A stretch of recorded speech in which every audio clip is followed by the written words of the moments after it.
मैं हूं पूजा राठौर शर्मा। स्वागत है आपका हमारे इस खास कार्यक्रम मूड ऑफ इंडिया 2019 में। आज हम बात कर रहे हैं गौतम बुद्ध नगर लोकसभा सीट की। इन दिनों IPL यानी इंडियन प्रीमियर लीग के साथ साथ GPL यानी गौतम बुद्ध नगर प्रीमियर लीग का रोमांच भी पूरे शबाब पर है। परिसीमन के बाद ये सीट सामने आई और इसके अंतर्गत आए 5 विधानसभा क्षेत्र और पांचों ही विधानसभाओं पर भाजपा का कब्जा है। ऐसे में इस साल इस लोकसभा चुनाव में ये सीट और महत्वपूर्ण हो जाती है।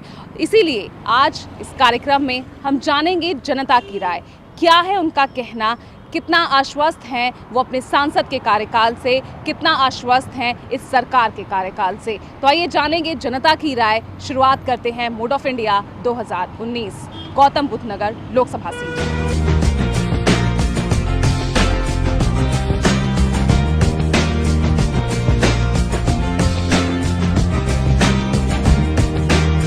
कहने को नोएडा यूपी का औद्योगिक शहर कहा जाता है। यहाँ बड़ी बड़ी बिल्डिंग्स हैं, बड़ी बड़ी कंपनियाँ हैं, मल्टीनेशनल कंपनियाँ हैं। इनफैक्ट बड़े बड़े बिल्डर्स यहाँ आ गए हैं और उसका नतीजा ये है कि यहाँ पर बाहर से लोग यहाँ आकर रह रहे हैं। पढ़ा लिखा वर्ग जो है वो यहाँ पर काफ़ी बढ़ गया है। लेकिन यहाँ पर एक समस्या जो पिछले काफ़ी सालों से देखने को मिल रही है वो है होम बायर्स की समस्या, जिससे यहाँ पर रहने वाले लोग तो जूझ ही रहे हैं। जो सालों से अपने घर का सपना देख रहे थे वो भी यहाँ परेशान दिख रहे हैं। तो कुछ लोग हमें यहाँ पर जूस पीते हुए दिखे और ये लोग भी यहीं नोएडा और ग्रेटर नोएडा के आसपास ही रहते हैं। तो ऐसे में इनके क्या व्यूज़ हैं मौजूदा सरकार के कार्यकाल को लेकर, ये बात करते हैं। तो सबसे पहले मैं आपके पास आऊँगी, आप भी यहीं रहते हैं नोएडा में? हाँ जी, नोएडा में रहते हैं। तो यहाँ पर एक बहुत बड़ी समस्या देखने को मिल रही है होम बायर्स की। तमाम और प्रॉब्लम्स हैं यहाँ पर, पानी, बिजली, ये सब है, लेकिन एक होम बायर्स की समस्या है, उसको आप किस तरह से देखते हैं? देखिए, यहाँ जो सबसे बड़ी मुख्य समस्या थी वो होम बायर की ही थी। लाखों फ्लैट बायर हैं दिल्ली NCR के, जो greater Noida Yamuna express way पे है। कम से कम 5 लाख फ्लैट बिल्डरों ने बनाए हुए हैं और उनकी समस्या ये है कि उनको घर नहीं मिल रहा है। एक ज़िंदगी भर की सपना होता है, तो ज़िंदगी भर की कमाई के क्या लगता है कौन इसके लिए जिम्मेदार दे दिए हैं। देखिए, इसमें सीधे तौर पे अगर कहेंगे कि सरकारें जितनी भी रहीं, आज से पहले तीनों सरकारें हमने देखी, वो तीनों सरकारें बाहर के लिए कुछ काम नहीं कर पाईं और सिर्फ अपने लिए काम करते रहे। यहाँ तक कि नई जब सरकार बनी मोदी जी की और सांसद जी हमारे थे और केंद्रीय मंत्री, उन्हें 3-3 प्रभार दिए गए, हम उनसे मिलते रहे, उनको बार बार जाके समस्याएं बताएं कि आप सबसे मुख्य समस्या फ्लैट बायर की, आप उनकी समस्याओं का सरकार कुछ कर नहीं पाई। लेकिन सरकार ने कुछ नहीं किया। मंत्री जी ने सिर्फ अपना मंत्रालय बचाने के लिए, मोदी से अपने रिश्ते बचाने के लिए सिर्फ काम करते रहे, उनको दिखाते रहे कि हम यहाँ पॉपुलर हैं, सिर्फ मीटिंगें करते रहे, जनता के बीच में नहीं आए। जिससे आप देखेंगे कि हर गली चौराहे सड़कें सब टूटी हुई पड़ी हुई हैं। तो यहाँ पर एक ये बहुत बड़ी समस्या है कि जो सांसद हैं उनका अपनी ही क्षेत्र की जनता से उतना जुड़ाव नहीं है, उनसे मिलते नहीं है। ये एक समस्या है और एक शिकायत है लोगों की। आपने कभी कोई घर खरीदा, सपना देखा घर खरीदने का? मैडम, मैंने भी एक फ्लैट बुक कराया है, that is in Ekdant FNG। Alpine Real Tech ने ये प्रोजेक्ट शुरू किया था और अप्रैल 2015 में इन्होंने पोजीशन देने के लिए प्रॉमिस किया था। अप्रैल 2015 से लेके अब 2019 आ गया है, स्ट्रक्चर पूरा का पूरा खड़ा है, लेकिन उसमें कोई काम नहीं हो रहा है। 3 साल से काम बंद पड़ा हुआ है। हम लोग बहुत परेशान हैं।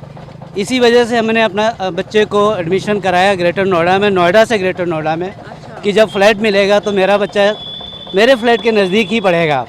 मैंने अपना भी ऑफिस वहीं जाके शिफ्ट कर लिया, सो दैट मुझे बोरिया बिस्तर सब ले गए लेकिन घर है ही नहीं। बोरिया बिस्तर बांध के मैं ग्रेटर नोएडा अपना काम धाम शिफ्ट कर लिया, इस चक्कर में कि मुझे फ्लैट मिलेगा और मैं आराम से वहाँ अपना काम करूँगा, मेरा बच्चा आराम से स्कूल जाएगा। अब क्या उम्मीद लगी हुई है, अगर अगली सरकार किसकी हो और अगर वापस मोदी सरकार आती है तो समस्या हल होगी? मैडम देखिए, मैंने 2-3 सरकारें देख ली हैं, कोई भी सरकार इस चीज़ पे, इस टॉपिक पे बात नहीं करना चाह रही है।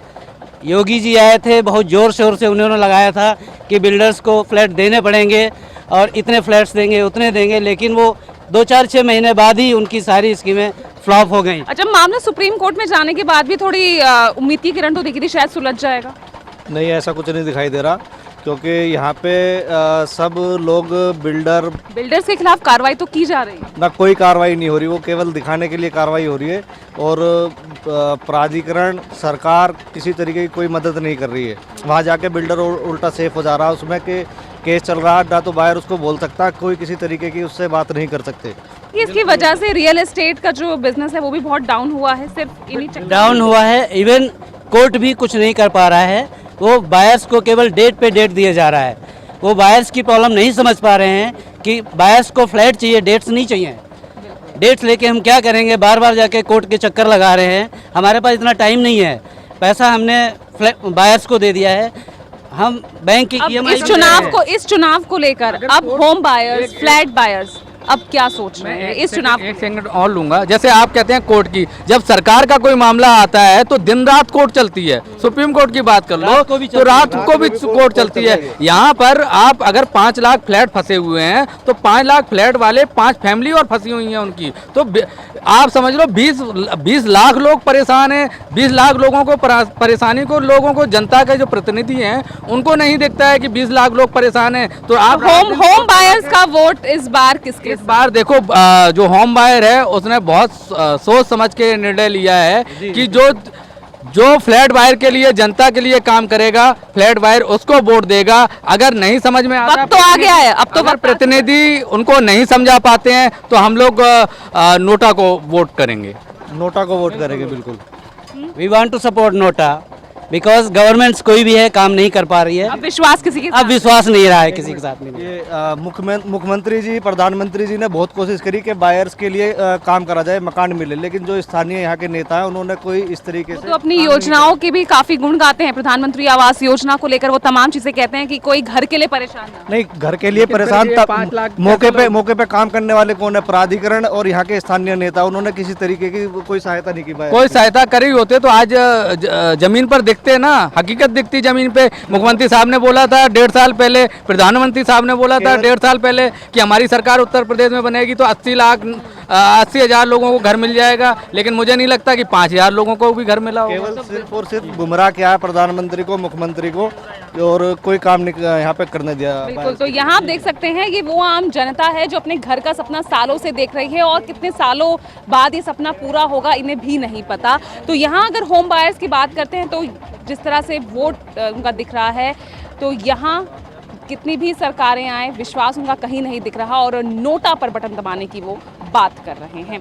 चलिए आगे बढ़ते हैं और जनता की हम राय जानेंगे, क्या सोचती है वो आखिर अपने क्षेत्र के विकास को लेकर, अपने सांसद के कार्यकाल को लेकर। फिलहाल एक छोटा सा ब्रेक।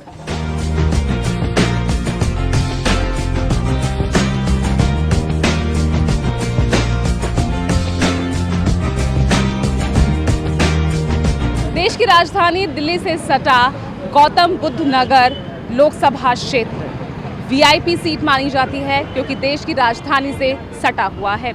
ऐसे में यहाँ पर इन दिनों राजनीति का पारा आसमान पर दिख रहा है। तो यहाँ पर हम पहुँचे एक चाय की दुकान पर, और चाय की दुकान पर चाय पर जब चर्चा होती है तो राजनीति का जिक्र ना हो ऐसा हो ही नहीं सकता।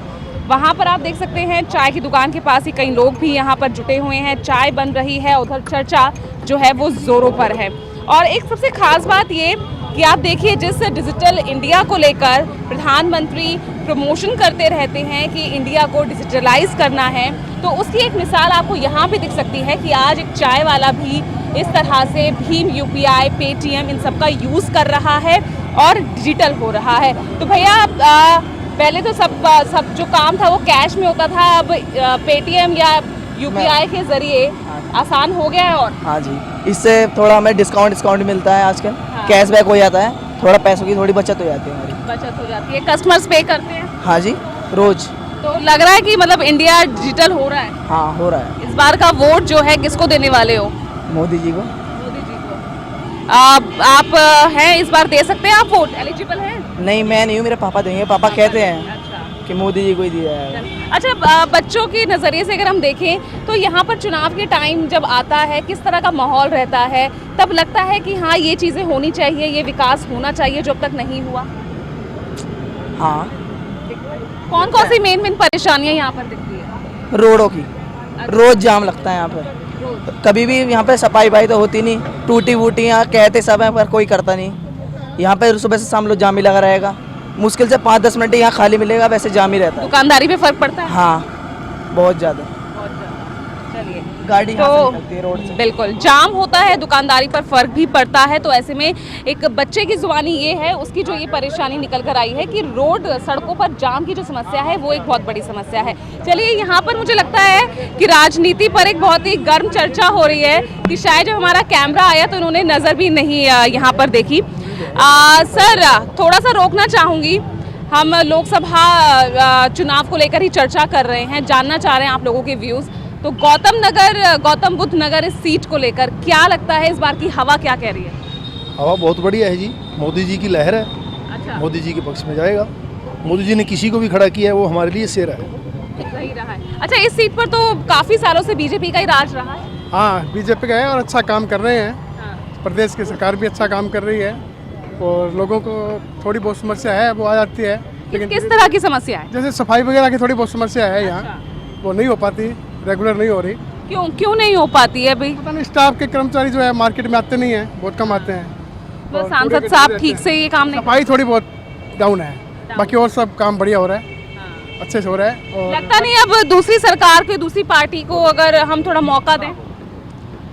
मोदी जी बढ़िया काम कर रहे हैं तो मौका तो मोदी जी को मिलना चाहिए। अच्छा नहीं, जैसे इन्होंने मुद्दा उठाया साफ सफाई का, साफ सफाई तो देश इतना बड़ा है जी, साफ सफाई के छोटे मोटे इशू तो चलते ही रहते हैं। स्वच्छ अभियान पे तो मोदी सरकार अपने नारे लगा रही है। मोदी जी पूरी अपनी तरफ से कोशिश कर रहे हैं, परंतु थोड़ा सा स्टाफ की कमी के कारण थोड़ा सा है दिक्कत, बाकी वो सुधार होगा आगे। अच्छा हाँ बाकी मोदी जी सरकार बढ़िया। अच्छा, साफ सफाई के अलावा और कौन कौन से मुद्दे हैं जो आपको लगता है कि यहाँ पर ये स्थानीय मुद्दे हैं, लोग परेशान हैं?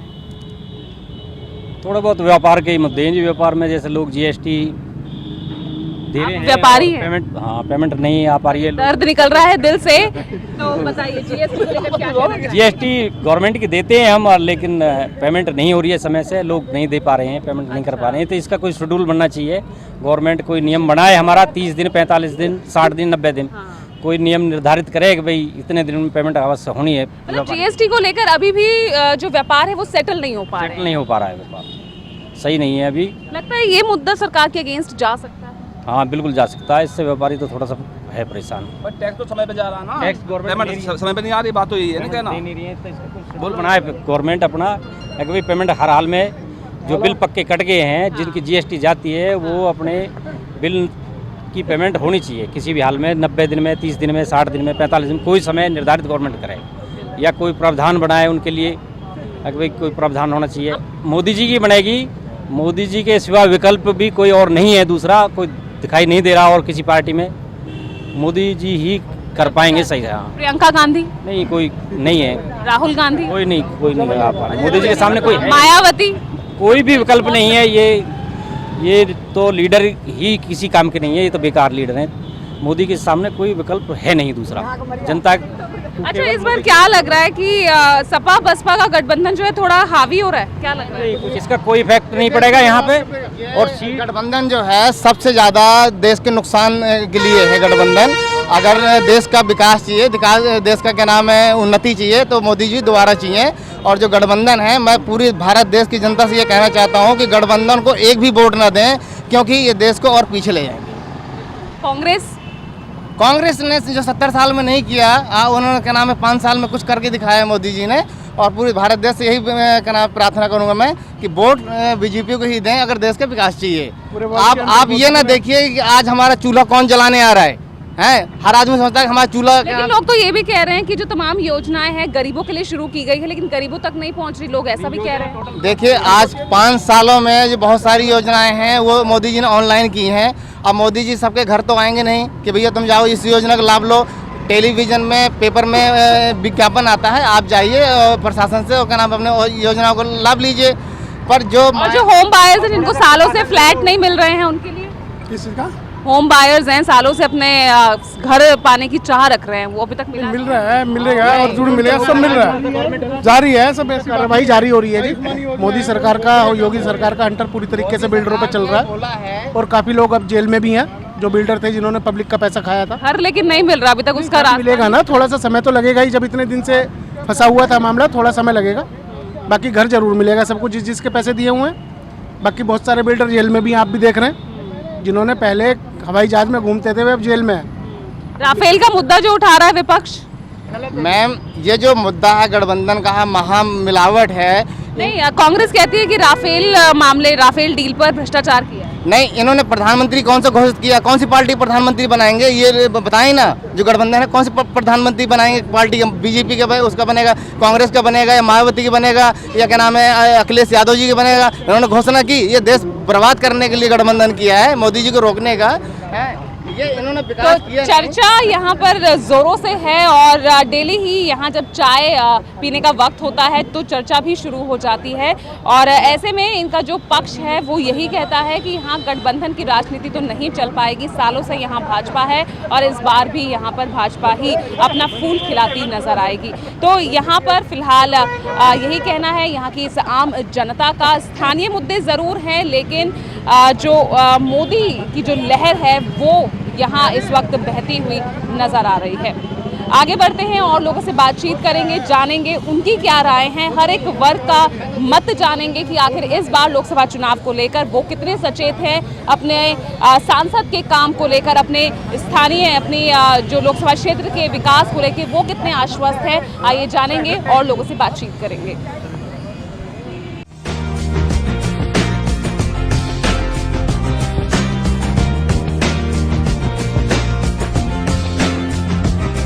गौतम बुद्ध नगर संसदीय सीट के अंतर्गत 5 विधानसभाएं आती हैं, उनमें से एक है दादरी विधानसभा। इस विधानसभा क्षेत्र को काफ़ी महत्वपूर्ण माना जाता है राजनीति के नज़रिए से। कहा जाता है कि जो दिशा है राजनीति की वो इसी सीट से तय होती है। और दादरी विधानसभा क्षेत्र के ही एक गांव खैरपुर गुर्जर गांव में यहाँ मौजूद हैं। यहाँ पर लोग जो है ग्रामीण इलाकों के किस तरह की समस्या से वो रूबरू हो रहे हैं, किस तरह की परेशानियों से जूझ रहे हैं, थोड़ा हम यहाँ के लोगों से बात करने की कोशिश करेंगे। हालांकि हालात आपको यहाँ पर दिख ही रहे होंगे किस तरह से यहाँ गंदगी, सफाई, सीवर की यहाँ दिक्कत है, नालियाँ ढकी हुई नहीं हैं, तो कई तरह की ऐसी मूलभूत समस्याएं हैं जिससे लोग जूझ रहे होंगे।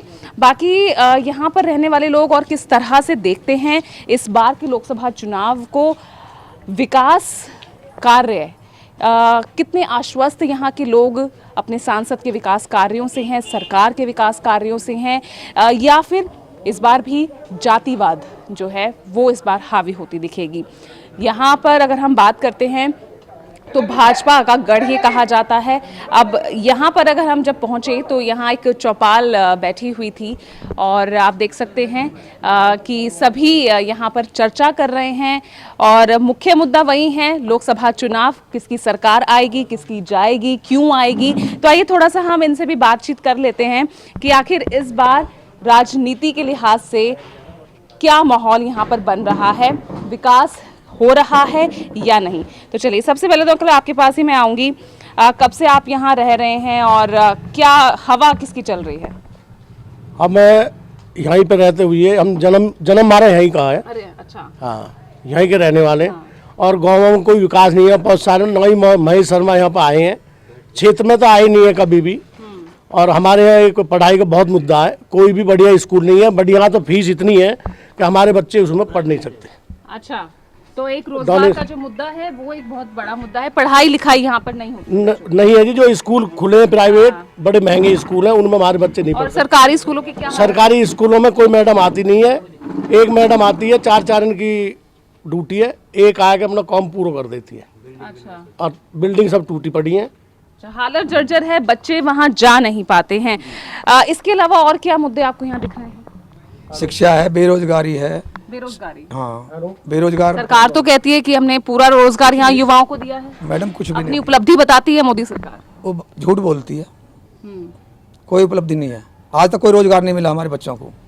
जिसमें क्षेत्र में भी कोई रोजगार है ही नहीं, और है तो उनके पैसा ले लेकर के भर्ती कर रहे हैं प्राइवेट सेक्टरों में यहाँ के नेतागण, खासकर बीजेपी के। और क्या समस्याएं हैं यहाँ पर? शिक्षा है, पानी है, बिजली है, स्वास्थ्य है। स्वास्थ्य को केंद्र नहीं है हमारे यहाँ, जो कोई बीमार भी हो जाए तो वहाँ दिखा नहीं सकते हम। ये सफाई नहीं है, जितने भी नाली खरंजा बने हुए हैं कोई सफाई नहीं है। बिजली है वो 8 घंटे आती है, 24 घंटे के वादे करते हैं योगी जी, कोई 24 घंटे बिजली नोएडा, ग्रेटर नोएडा को तो शहरीकृत और इसे औद्योगिक शहर कहती है सरकार, और गांवों की बुरी हालत और है। 10 गाँवों की बुरे हाल है, चल रहा है। गाँवों में कुछ वो नहीं हो रहा, गाँव विकास नहीं हो रहा, और नाली नहीं है, सर्विस नहीं है। हमारे यहाँ के जो रोजगार बच्चे हैं उनकी कोई वो नहीं दे रही नौकरी नहीं। फिर ऐसा क्यों है कि यहाँ भाजपा का एक तरह से गढ़ इसे कहा जाता है, फिर ऐसा क्यों? जब परेशानियां लगातार बनी हुई है, हल उसका कोई नहीं निकल रहा, तो क्यों लोग भाजपा के ही क्यों भाजपा का गढ़ इसे कहा जाता है? इसलिए कहा जाता है जी कि आज के जो ग्रेटर नोएडा में आ गए ना, ये जो इसलिए जो भाजपा को कहा जाएगा कि बाहर की वोटें ज़्यादा हैं और अपने ग्रामीण की वोटें कम है, स्थानीय वोटर है वो कम परसेंटेज। हाँ जी, इसलिए हाँ जी इसलिए कहा जाता है। यानी बाकी कोई विकास नहीं है यहाँ पर, कोई लगता है क्योंकि अब यहाँ पर पढ़ा लिखा वर्ग ज्यादा है, और आप खुद ही कह रहे हैं भारी वोटर ज्यादा है यहाँ, इसका फर्क इस बार के चुनाव में पड़ेगा? बिल्कुल पड़ेगा जी। इस बार जो वोट जो होगी तो वो भाजपा को छोड़ के इस पे दी जाएगी जी, और बसपा पे। तो पहले भाजपा ने झूठे वादों से ना तंग आ चुका है हर एक तबका, चाहे कोई भी हो। तो पोलिंग गांवों के विकास की अगर हम बात करते हैं, युवा है आप, किस तरह से देखते हैं? गांव में कोई विकास नहीं है जी। लाइट 12 घंटा, प्रधानी का चुनाव व्यवस्था जो वो बंद कर दी है सरकार ने। प्रधानी की चुनाव व्यवस्था बहाल नहीं करी है, कितनी बार मांग उठा ली है, नहीं होती है, और सारी व्यवस्था खराब है गांव की। कोई किसानों का भी मुद्दा बहुत अहम रहता है यहाँ पर। हाँ, किसानों का जरूर मुद्दा बहुत अहम है। यहाँ पे जितने भी लोग हैं आज के टाइम में, उनकी 6% प्लॉट हैं या जो भी चीज़ें हैं वो ढंग से नहीं दी गई हैं, वो डेली धरना देते हैं। अथॉरिटीज़ में बैक लीज नहीं हुई है, 10% प्लॉट नहीं हुए हैं। मतलब इतना मुश्किल है ये किसानों का मुद्दा कि कोई सरकार इसको हल ही नहीं कर पा रही है। कर ही नहीं पा रही है, पता नहीं, वादे तो डेली मोदी जी हमेशा करते हैं। पिछले 5 साल से महेश शर्मा जी की सरकार है, उन्होंने आज तक गाँव में आके देखा नहीं है, किसानों के बीच नहीं गए हैं, देखा नहीं कि भाई चल क्या रहा है यहाँ पे। किसी गांव में नहीं गए, गांव की हालत इतनी बेकार है। आप देखो कि हमारे नाली खरंजे उनको साफ नहीं करते हैं, गंदगी इतनी है। लाइट का तो खैर मामला ही ख़राब है। शिक्षा, रोजगार, बेरोजगारी इतनी बढ़ गई है। आप आज के टाइम में देखो, गांव के 50 to 60% जो युवा हैं वो बेरोजगार हैं। जो अच्छे ग्रेजुएट है, पोस्ट ग्रेजुएट हैं, वो रोडों पे घूम रहे हैं, उनके लिए नौकरी नहीं है। लोकल जितनी भी कंपनियां हैं यहाँ पे लोकल को मतलब जॉब ही नहीं देना चाहती है। बाहर के बंदों को वोट जो नौकरियां हैं, लेकिन लोकल को नौकरियां नहीं है यहाँ पे। तो यहाँ पर बिल्कुल जो युवाओं का जो एक सबसे बड़ा मुद्दा है वो यही है कि रोजगार नहीं मिल रहा, और ये बहुत बड़ा मुद्दा है। तो एक बड़ा सवाल युवाओं के बीच यही दिख रहा है। आपसे मैं जानना चाहूँगी, यहाँ पर किसानों का एक बहुत बड़ा मुद्दा है, साफ सफाई का बहुत बड़ा मुद्दा है। महेश शर्मा बीजेपी से हैं, अब उनके सामने बसपा से हैं सतवीर और कांग्रेस से हैं अरविंदर। क्या लगता है मुकाबला किसके बीच में कड़ा, कौन चुनौती दे सकता है? देखो, मेन तो मुद्दा तो है युवाओं का बेरोजगारी की समस्या सबसे बड़ी हमारे क्षेत्र में है, और दूसरी सब किसानों का जो 4% का जो प्लॉट आज तक अभी तक भी किसी जो इस बार महेश शर्मा की जो सफ़र है, लग रहा है मुश्किल भरा हो सकता है। बिल्कुल कठिन है, क्योंकि सबसे बड़ी समस्या है जो स्थानीय सांसद जी हैं वो क्षेत्र के क्षेत्र में बहुत कम जाते हैं, और लोगों से कनेक्टिविटी नहीं, जनता से बहुत कम कनेक्टिविटी रहते हैं, और उनकी सबसे बड़ी कमजोरी यही है, युवाओं को ना उन्होंने कभी आज तक रोजगार। तो इस बार का वोट, इस बार मोदी जी की लहर पे यहाँ पर इस बार का वोट मोदी के नाम पर पड़ेगा या महेश शर्मा के नाम? देखो, जितनी भी वोट मिलेंगी वो मोदी जी के नाम पे, सीएम योगी जी के नाम पे। वास्तव में प्रधानमंत्री जी हमारे ईमानदार हैं, सीएम योगी जी ईमानदार हैं, बिल्कुल वास्तविकता है। और यदि वोट भी मिलेंगे गौतम बुद्ध नगर से, तो वो पीएम मोदी जी के और योगी जी के नाम पे मिलेंगे, न कि महेश शर्मा जी के नाम पे। ये रियलिटी है बिल्कुल हमारे क्षेत्र की, क्योंकि यहाँ जो है बिल्कुल भी काम। उन्हें टक्कर इस बार कौन सा प्रत्याशी दे सकता है? सब बसपा देगी या कांग्रेस? सीधी बीएसपी से फाइट है, बीएसपी सतवीर नागर जी से फाइट होगी सीधी उनकी, और बिल्कुल जो मतलब एकदम सीधी टक्कर होगी सतवीर को। कुछ भी हो सकता है चुनाव में कुछ भी हो सकता है। महेश शर्मा जी को ये चीज़ बिल्कुल आगाज होनी चाहिए, क्योंकि क्षेत्र में ना जाने का सबसे बड़ा खामियाजा उन्हें भुगतना पड़ सकता है इस बार। तो चलिए, यहाँ पर जो है गांवों का विकास नहीं हुआ है, कहीं ना कहीं गांवों में अनदेखी हो रही है। यहाँ पर जो मुद्दे सालों से बरकरार थे वो आज भी देखने को मिल रहे हैं, यानी जनता आज भी परेशान है। यहाँ अगर हम बात करें तो लोगों को आस है प्रधानमंत्री मोदी से, लेकिन मौजूदा सांसद से वो काफ़ी निराश दिख रहे हैं। यहाँ इस वक्त हम मौजूद थे खैरपुर गुर्जर गाँव में, ग्रेटर नोएडा दादरी विधानसभा क्षेत्र में आता है। बेहद महत्वपूर्ण सीट कही जाती है, और गौतम बुद्ध नगर सीट जो संसदीय सीट है इसको वीआईपी सीट माना जाता है। तो ऐसे में मुख्य मुकाबला यहाँ पर देखने को मिलेगा। जिस तरह से यहाँ पर जो लोग बता रहे हैं कि बसपा और भाजपा के बीच कड़ा मुकाबला देखने को मिल सकता है। जो कठिनाइयाँ हैं, जो चुनौतियाँ हैं, इस बार महेश शर्मा के सामने ज़्यादा देखने को मिल सकती है। तो ये हालात थे गौतम बुद्ध नगर लोकसभा संसदीय सीट की। देखते हैं कि इस बार जो है बीजेपी अपना कमल खिला पाती है या नहीं, या उसे निराश ही लौटना पड़ेगा।